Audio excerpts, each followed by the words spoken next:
اور بھی بہت سی رکاوٹیں تھیں. آج آپ کو بتا سکتا ہوں کہ جب پہلا پی ایس ایل ہم نے لانچ کیا وہاں، تو وہاں برٹش کرائم ایجنسی بھی پہنچی ہوئی تھی.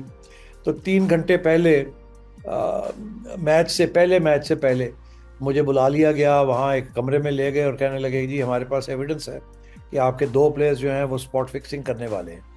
آپ سوچئے میرے پہ کیا گزری اس وقت کہ ابھی لانچ نہیں ہوا اور پہلے سے اسپاٹ فکسنگ کے، اور وہ بھی برٹش کرائم ایجنسی یہ الزام لگا رہی ہے. وہ کس طریقے سے ہم نے اس مرحلے کو کراس کیا وہ کسی وقت میں آپ کو بتاؤں گا، مگر وہ کر لیا ہم نے. اور وہ جو پلیئرز تھے ان کو بعد میں ہم نے سینکشن بھی کر دیا، مگر معاملہ چلتا رہا. ایک دوسری مرحلہ یہ تھا کہ پاکستان کیسے لایا جائے. اس وقت سیکنڈ جب پی ایس ایل ہوا تو میں نے کہا ہمیں ایک کم از کم فائنل جو ہے وہ پاکستان میں ہونا چاہیے، اور کچھ نہیں. تو فرینچائزز بھی اس کے خلاف تھے. انہوں نے کہا جی خدا نہ خواستہ وہاں کچھ ہو گیا تو سارا تباہی ہو جائے گی. اس وقت کی حکومت بھی بڑی پریشان تھی کہ یہ مت کریں آپ، ابھی ٹھہر جائیں، ابھی یہاں بہت حالات خراب ہیں. مگر اس وقت ہم نے یہ فیصلہ کیا کہ نہیں، ہم نے کرنا ہے. اور میں داد دیتا ہوں کوئٹہ گلیڈیٹرز کی اور پشاور والے جاوید افریدی کی، پشاور زلمی کی، کہ انہوں نے کہا کہ ٹھیک ہے جی ہم آپ کے ساتھ ہیں، چلیں پاکستان چلتے ہیں، because they were in the final.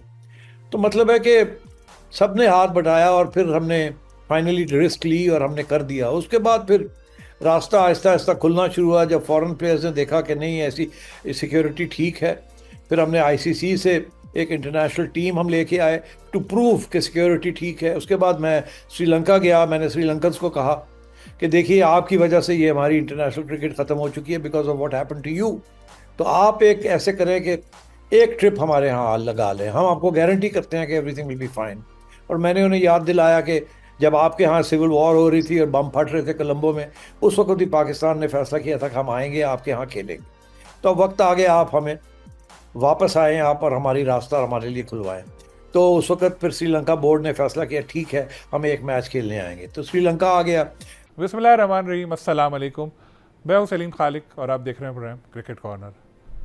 Pakistan cricket board نے 10 سال پہلے پی ایس ایل کا ایک آئیڈیا پیش کیا جسے ان کے اپنے لوگوں کو ہی مخالفت کا سامنا کرنا پڑا. پہلے جو ایک انتظامیہ تھی انہوں نے بھی کوشش کی تھی لیکن اس پروجیکٹ کو عملی جامہ نہیں پہنا سکے تھے.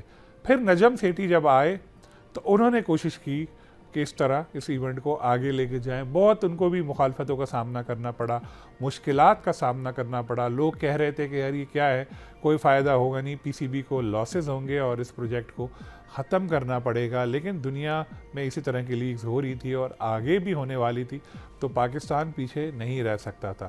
اور اب وہ وقت آ گیا ہے کہ پاکستان کرکٹ بورڈ کا جو ریونیو ہے اس میں دو جو سب سے زیادہ مین چیزیں ہیں وہ ہے ایک آئی سی سی سے جو رقم ملتی ہے وہ، اور ایک پی ایس ایل سے حاصل شدہ رقم. اور پی ایس ایل سے جو پیسے ملتے ہیں اس کی خاص بات یہ ہوتی ہے کہ اس میں انویسٹمنٹ بھی نہیں کرنی پڑتی. پی سی بی کو جو فیس ملتی ہے اسی سے ایونٹ کرا کے پھر جو سارے پیسے آتے ہیں سینٹرل پول میں جا کر اس سے پھر تمام فرنچائز میں تقسیم ہوتے ہیں. یعنی پی سی بی کے لیے ایک ہمیشہ سے ون ون سچویشن یہاں آ رہی ہے. ملک میں انٹرنیشنل کرکٹ کی واپسی میں بھی پی ایس ایل کا بڑا اہم کردار رہا. تو پی ایس ایل جنہوں نے شروع کی وہ ہے نجم سیٹھی، اور آج ہمیں جوائن کریں گے لاہور سے. ان سے پوچھیں گے کن مشکلات کا سامنا کرنا پڑا تھا جب یہ لیگ شروع کر رہے تھے، اب کیسا سمجھتے ہیں لیگ کو، اور آگے اس کو مزید بڑھانے کے لیے کیا کرنا پڑے گا. تو نجم سیٹھی صاحب بہت بہت شکریہ، آپ نے وقت دیا، اور آپ کا جو لگایا ہوا پودا تھا وہ تناور درخت بن چکا ہے، پھل بھی دینے لگا ہے. تو ذرا بتائیے پی ایس ایل آپ نے کس طرح سے شروع کی، کیا آپ کو مشکلات پیش آئیں، ذرا تفصیل سے بتائیے. جی بڑی مہربانی سلیم بھائی. پی ایس ایل تو کامیاب ہو چکا ہے، اب اس میں تو کوئی شک نہیں ہے.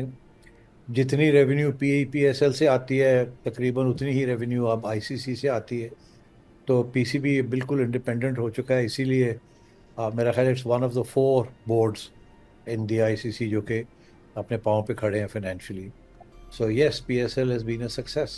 کیسے اس تجویز کو عملی جامہ آپ نے پہنایا، کن مشکلات کا سامنا کرنا پڑا اور ٹیمیں کیسے فروخت کی؟ جی ہاں بڑی لمبی کہانی ہے پر مختصر یہ ہے جی کہ بڑے مشکل کام تھا.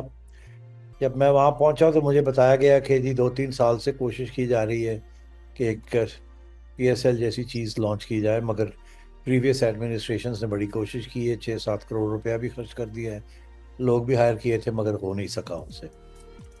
تو مگر میرا یہ خیال تھا یہ ہو سکتا ہے، اور میرا یہ خیال تھا کہ ایک وجہ تھی جس کی وجہ سے یہ نہیں ہوا، وہ اب اوور کم ہو سکتی ہے۔ اس وقت میرا خیال ہے سوچ یہ تھی مینجمنٹ کے اندر کہ جب تک پاکستان میں نہیں ہوگا پی ایس ایل کامیاب نہیں ہو سکتا۔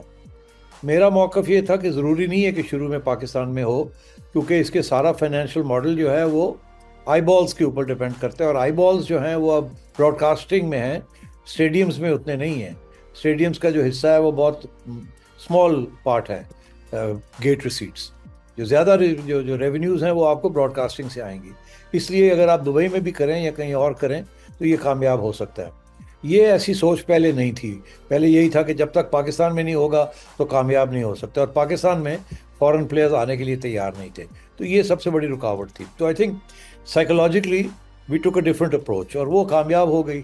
اب اس میں رکاوٹیں بہت تھی، پہلے تو دبئی جگہ سینٹر نہیں مل رہا تھا، پھر میں نے دوحہ بھاگا، پھر ملیشیا گیا جگہ ڈھونڈنے کے لیے، اور بڑی بہت سی مشکلات تھی۔ پھر فائنلی ہم نے کر ہی لیا، دبئی والوں کو منا لیا۔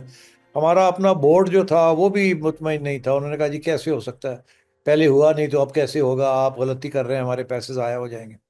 تو مجھے یاد ہے کہ ہمارے بورڈ نے کہا جی ہم $3 لاکھ دیتے ہیں، آپ $3 لاکھ کے اندر آپ یہ پی ایس ایل کر کے دکھائیں۔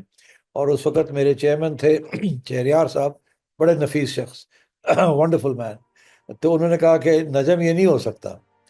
تو خیر بورڈ کے منٹس میں لکھا گیا کہ جی $3 لاکھ ہم سیٹھی کو دیتے، اگر یہ کر سکتا تو کر لے۔ اور یہاں تک یہ تھا کہ اس وقت کا جو بورڈ کی مینجمنٹ تھی، ہمارے COO، فائنینس CFO اور باقی بھی لوگ، وہ انہوں نے بھی کہا کہ نہیں سر یہ مت کریں۔ تو بہرحال ہم نے پھر فیصلہ کیا کرنا ہے، اور پھر ہم نے کر لیا۔ اور تو پہلے پی ایس ایل کی جو کامیابی تھی اس میں ہمیں کوئی $2.5 ملین کے قریب ہم نے $2.6 ملین کمایا۔ حالانکہ انہوں نے کہا تھا کہ 3 لاکھ سے زیادہ آپ کو نقصان نہیں ہونا چاہیے، ہم نے 2.5 ملین سے زیادہ کا پروفٹ کیا۔ اور اس میں پھر ہم نے وہ 2 ملین جو تھے، کیونکہ فرینچائزز کے لاسز تھے، تو ہم نے کہا کہ اگر فرینچائزز کے لاسز ہوں گے تو پھر آگے یہ بات آگے نہیں بڑھے گی، جب تک پرائیویٹ سیکٹر نہیں تھوڑی بہت پروفٹ بنائے گا تو وہ سپورٹ نہیں کریں گے اس کو، آگے بھی ٹیمیں بیچنی ہیں۔ تو پھر ہم نے وہ $2 ملین جو تھے وہ 5 ٹیموں کے درمیان میں ہم نے ڈسٹریبیوٹ کر دیے ٹو کور دیئر لاسز، تاکہ ماڈل جو ہے، فائنینشیل ماڈل جو ہے وہ برقرار رہے اور وہ آگے جا کے کامیاب ہو۔ اور آپ کو پتہ ہے جب چوتھی ٹیم آئی تو پہلے ٹیمیں میکسیمم جو تھی وہ 2.5 ملین کی ہم نے بیچی تھی، کراچی کی ٹیم اور لاہور کی، اور جب ملتان کی ٹیم آئی تو $4 ملین پہ جا کے وہ گئی۔ تو یہ فائنینشیل ماڈل کو بھی ہم نے سپورٹ کرنا تھا۔